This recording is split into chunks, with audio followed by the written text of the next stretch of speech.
প্রতিপক্ষকে ৩৭ ওভার খেলতে দিয়েও বাংলাদেশ অধিনায়ক নাজমুল হোসেন শান্ত বললেন, জেতার জন্যই খেলেছে বাংলাদেশ। দোহাই দিলেন, বৃষ্টি ভেস্তে দিয়েছে পরিকল্পনা।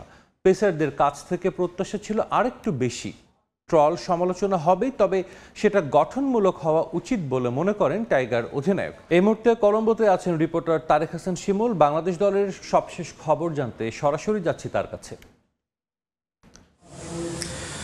নানা সমালোচনা থাকলেও ইন্টেন্ট নিয়ে যত আলোচনা হয়েছে সেই বিষয়গুলোকে পেছনে ফেলে গল থেকে একটা পজিটিভ মাইন্ডসেট নিয়ে কিন্তু বাংলাদেশ দল কলম্বোতে আসছে এবং কি এখানে কিন্তু বাংলাদেশ দলের কিন্তু টেস্ট এবং ওয়ানডে সিরিজ, একটি টেস্ট এবং দুটি ওয়ানডে খেলবে। সেই জায়গা থেকে আসলে বাংলাদেশ অধিনায়ক গতকালকে যেমনটা আসলে বলছিলেন যে তাদের ব্যাটিংয়ের যে ধারাবাহিকতা সেটা কলম্বোতে ধরে রাখতে চান।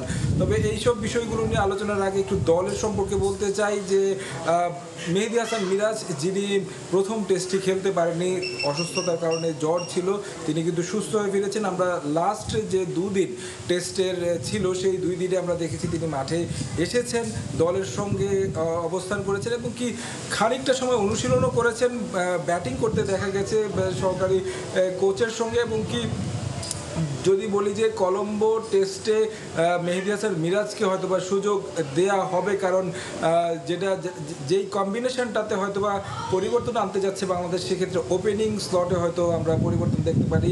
এনামুল হক বিজয়, তিনি দীর্ঘদিন পর চট্টগ্রাম টেস্ট দিয়ে দলে ফিরলেও এখন পর্যন্ত কোনো তার প্রমাণ দিতে পারেনি, যে ক্ষেত্রে তাকে হয়তোবা একাদশ থেকে বাদ দেওয়া হতে পারে। শান্তকে হয়তো ওপেনিংয়ে আমরা দেখতে পারি, যেই আলোচনাটা অনেক আগে থেকে, অর্থাৎ শ্রীলঙ্কা সফরের আগে থেকে হচ্ছিল, সেই জায়গায় শান্ত এবং কি সাদমান ওপেনিং করলে নাইম হাসান এবং কি মেহেদী হাসান মিরাজ দুইজনকে আসলে খেলার একটা বিষয় আমরা যতটুকু ধারণা করছি এখান থেকে। তবে দল থেকে দলের যে আসলে পরিস্থিতি, এখন আসলে আজকে আসবে কোনো ধরনের অনুশীলন নেই এবং কি আগামীকালকে থেকে আসলে বাংলাদেশ দল কলম্বোতে অনুশীলন শুরু করবে। তো আমার কাছে কলম্বো থেকে এই ছিল সবশেষ খবর।